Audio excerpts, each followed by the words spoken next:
Just a few miles outside of town stood an old country house. It had, it had been converted into a daycare where parents would drop off their kids for the day and pick them up in the evening. However, said daycare had been out of business for a few years now. There was a sign posted in the front yard just a few feet from the house that read, Happy Sun Daycare, with a drawing of a cute looking cartoony sun painted on it. In a fenced in backyard stood a playground equipment that had since fallen into disrepair and had been begun to rust. A slide, a couple of swing sets, some monkey bars, and a merry-go-round were once covered by swarms of children as they ran and played in the outdoors. They had since become perches for the local birds and squirrels and were swarmed by ants rather than children. I had decided to write a report on the Happy Sun Daycare for the news blog I worked for. For one thing, several of the citizens today had gone to that daycare. I figured it might make for an interesting story to read about their experiences there and if it affected their later life in any way. The other reason wasn't quite so innocent. They had always been concerned parents who would fret over leaving their children in someone else's care, that constant worry over how safe their sons and daughters were, especially with all the horror stories posted online about various daycare related tragedies. For my report, I decided I would interview both employees and people who had gone to the daycare as children. I wanted to get as many different points of view as possible, so that it wouldn't seem too terribly biased. Of course, I agreed not use their real names for the sake of their privacy. The first person I interviewed was a middle-aged woman who looked after the infants at the daycare. For the sake of her privacy, we'll just call her Margaret. What was it like working at the daycare? I asked her. She replied, Oh, it wasn't anything too spectacular. Just your typical day of working with children, or babies in my case. I see, I told her before I asked. Have you had any problems while working there? Margaret shook her head. With the babies? Of course not. They could be fussy, but they weren't any trouble at all. The children were another story. This piqued my interest. Were the children that attended Happy Sun Daycare too much for the employees to handle? Or could it be that there were cases of abuse going on that had been kept secret until now? I had to find out. What might that be? I asked. Well, Margaret paused for a second, as though she was apprehensive about speaking to me. There were times when I heard muffled squealing. No, not squealing. Screaming. At first, I thought it was just the children pretending to be scared. But the more I heard it, the more I realized those screams were real. That something was terrifying or possibly even hurting them. Did you ever see any children get hurt? Margaret nodded. Yes, most of them were just the typical scrapes and bruises you would expect to find on a child who fell while playing or who bumped his head while trying to show off his or her friends. Some of them, though, seemed off to me. Every so often, I would see a child walk past on the way to the nurse's office, and each time, the child looked like he had been scratched or even bitten. Children scratched or bitten? That could that would be the cause for alarm for anyone. Perhaps some wild animal had decided to make its home near the daycare, and curious children had gotten too close. Maybe a stray dog had wandered into the playground, and some poor unknown kid wanted to pet it. Were there any animals in the area? I decided to ask. Stray dogs, raccoons, perhaps a possum nest? I doubt it. Pets weren't allowed at the daycare, and traps were set up at night to keep any wildlife, though there might have been a dog roaming around the area. Margaret shook her head. I pointed out, perhaps it was the dog that had bitten those children. Oh, I only heard the dog, she told me. I had never actually seen it, and all I heard were the occasional growl, snarl, or howl. So, Margaret had only heard what sounded like a dog. I couldn't rule out the possibility that perhaps she had mistaken some noise she heard for that of a dog. Maybe she had heard some children that were only pretending to be dogs and mistook them for a real one. Or maybe she had heard the wind and thought it was a howl. If that were the case, that would explain the scratches and bites she saw on some of the children. It wasn't too out of the realm of possibility that a child could have simply scratched his or her arm on a branch or part of the fence by accident. With what sounded like a dog's growl to her, Margaret could have reached the conclusion that the children were being attacked by some sort of stray canine. Still, I had to learn more about the daycare. With the possibility of a cover-up regarding a series of dog attacks, I figured the next person to interview would be one of the former attendees. Perhaps one of them would have childhood memories that could potentially shed some light on what Margaret had mentioned. After doing some background checking, I managed to find a young man who went to the Happy SUN Daycare when he was around 5 or 6. Let's just call him Scott. I found Scott working at a local butcher shop. I had to wait until his shift was over before I could start the interview. Luckily, it wasn't too long of a wait, and it gave me some time to consider what to ask him. Do you remember anything about Happy SUN Daycare? I asked. I know it was a long time ago for you, but perhaps you can recall something? Scott thought for a moment before replying. Not much. I was only 5, maybe 6 when I went. I can remember just doing what kids do at that age. Play, finger paint, watch cartoons, that kind of stuff. I nodded. Were you a good kid? For the most part, he admitted. Occasionally, I'd get into some trouble. Nothing too serious, though. Just your typical kid fussiness, you know. Not wanting to take naps, refusing to eat veggies, that sort of thing. I see, I replied as I wrote down what he told me in a notepad. And was the daycare fair in how they disciplined you? Somewhat. All I ever got was a scolding and the occasional timeout. Pretty much they made you sit in a corner a few minutes until they felt you were ready to join the other kids. Though you were lucky if that's all you got, Scott pointed out. What Scott said baffled me a bit. They were lucky? How? I began to wonder if perhaps there had been more severe punishments for the more unruly children that attended the daycare.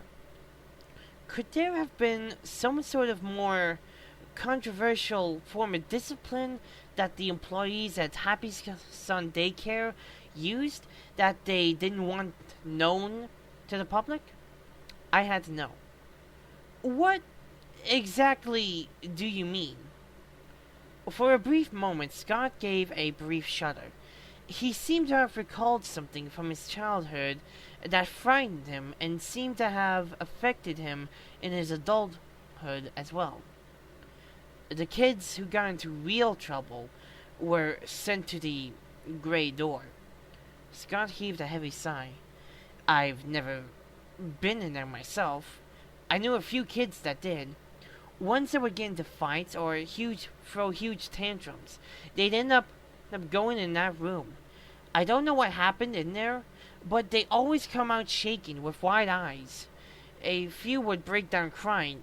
Some would scream. One kid even threw up before passing out. I frowned slightly.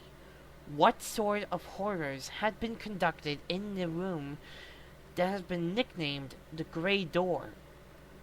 I then remembered what Margaret had told me and decided to check and see if perhaps there was a connection with her story and what Scott had just said. Did the children have any scratches or bites on them? I asked. And did you hear any strange noises? He nodded. A few kids had scratches on them after they left the Grey Door, but I thought they got those before her, and I just didn't notice them at first. They could have tripped or something. I did hear some heavy breathing that could have just been some kid panting from running a lot. Hard to say for sure.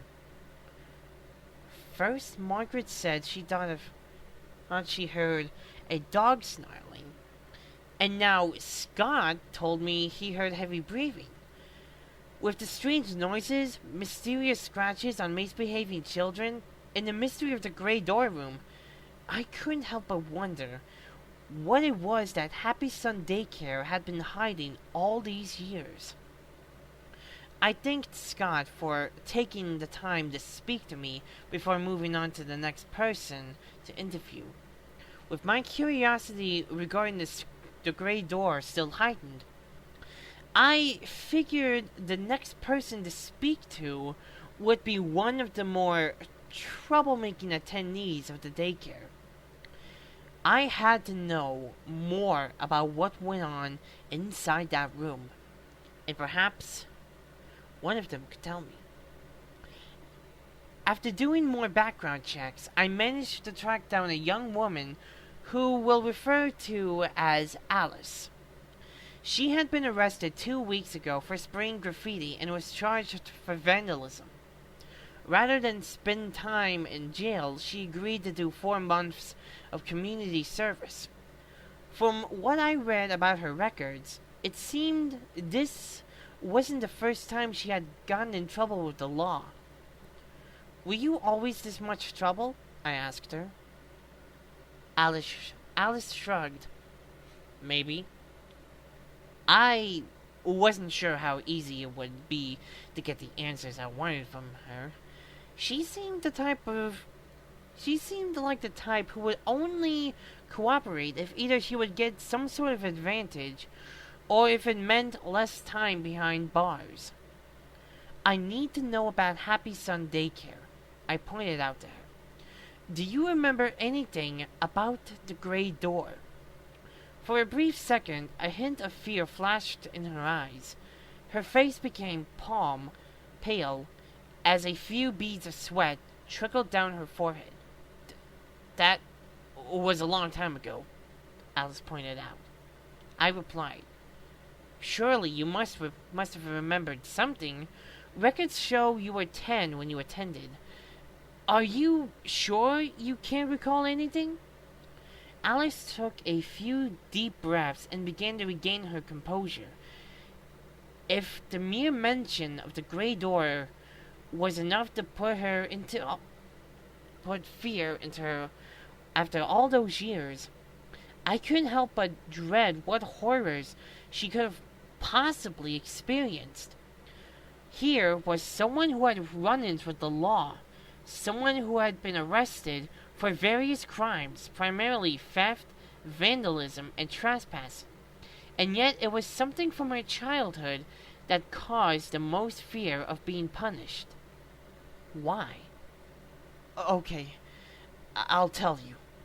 But you gotta promise never to say that I told you anything. Got it? Alice sighed. I reassured her. I won't reveal any names. That will be strictly confidential. You see, I was playing outside in the playground, she began to explain. I remember wanting to play on the swings. Another kid claimed he had already gotten first dibs on them, to play on them. Before I knew it, we were in a big argument. I lost control. Next thing I know, he was on the ground crying. I must have pushed him when we were arguing. One of the teachers came up and grabbed me by the arm and dragged me inside. She told me that I would be taken into what the other kids called the gray door room as punishment. What was inside the room? I asked in anticipation. Alice took another deep breath and let out a shudder and a sigh. The room was mostly empty. I remember the floor was nothing but dirt ground, and the only light was a dingy old bulb that barely lit up anything. The teacher just shoved me in and slammed the door shut. At first, I tried pounding on the door and screaming. I cried out for anyone to let me out. It was so dark and cold, and I was so scared. And I heard something. Something was behind me. I turned around, and I remember screaming louder than I had ever screamed in my life. I frowned in concern. What did you see? It was a dog. Or at least, I think it was a dog. She choked back a few tears. I didn't get a good look at it since it was so dark. All I remember was that it was the biggest and ugliest dog I had ever seen. That thing had glowing yellow eyes, huge sharp teeth, and was covered in black shaggy fur. And before I knew it, it snarled and lunged at me. I ran as fast as I could, screaming and begging for anyone to come and save me. It grabbed onto my skirt with its teeth and tried to pull me towards it. I tripped and fell, but I managed to kick it in the face a couple of times to get it to let go. Then it lunged at me again, but luckily for me, the door finally opened, and one of the teachers pulled me out of the room and slammed the door shut before the dog could get me again. So, there was a dog after all. The stories were all starting to come together. Margaret's story about hearing screams and growling, Scott's story about horrified kids who had been sent to the gray door room, and now there was Alice's story about being sent to that room and being attacked by some sort of large, vicious dog. Still, I had to know more. Why did they use a dog? Why did they cover it up? Perhaps the people working at Happy Sun Daycare were afraid that such a punishment would be too extreme to use on children. Or maybe they feared being sued by some animal rights group. I then thanked Alice for her time and set forth to find the next person to talk to. Maybe another one of the employees. If I was lucky, I might be able to get one of them to reveal the truth about what was going on in the gray door room. Once again, I began searching for the records of anyone who ever worked at Happy Sun Daycare. It took some time to find someone who was willing to talk to me. Most former employees I asked were either too busy or simply didn't want to give an interview. A few of them said various profanities as well. I couldn't tell if they were angry that I had learned about what was going on all those years ago, or if they were afraid one of what might happen if they revealed any more secrets to me. Still, I managed to track down at least one person who was willing to tell me his experiences working at Happy Sun Daycare. Mr. Smith, as we'll call him, worked as a janitor at the daycare back when it was still running. He had managed to get the job only because his aunt was in charge of one of the head offices that there was. Well, however, Mr. Smith had moved to another town since the daycare closed years ago. This meant I couldn't interview him in person. So we sent each other email instead. Mr. Smith explained that he had some form of narcolepsy since he was a teenager and a history of sleepwalking as well. Doctors couldn't figure out what was causing his condition, but they couldn't find any other adverse health effects linked to it either. This made it difficult for him to find work, though he told me he was grateful that his aunt managed to get him a job at Happy Sun Daycare. I had so many questions, and, well, I wasn't sure which one to ask first. After I got his response, I wrote back to him. I wanted to know how he was able to hold his job despite his condition. Was he on medication for it? How did the other employees and the children treat him? A couple days passed before I got any response from him. I quickly opened the latest email response from Mr. Smith and began to read. He replied that his aunt would mix him a special herbal tea for him that would keep his narcolepsy in check. She apparently strongly believed in herbal medicine and said that it was better than any standard medicine on the market. Mr. Smith wrote about how the tea was quite bitter and how he hated drinking it, but he had to drink it if he wanted to keep his job. Though on occasion his aunt would run out of the leaves needed for the tea, and he ended up falling asleep. This prompted another employee to go and make sure he didn't accidentally hurt himself or others. As for how others treated him, Mr. Smith explained in his letter that the children were generally very nice to him. Most of them were quite curious and would ask him a lot of questions while he worked. A few would generally act as a nuisance, but he didn't recall any of them being too much trouble. On the other hand, the other employees seemed to have a sense of uneasiness around him.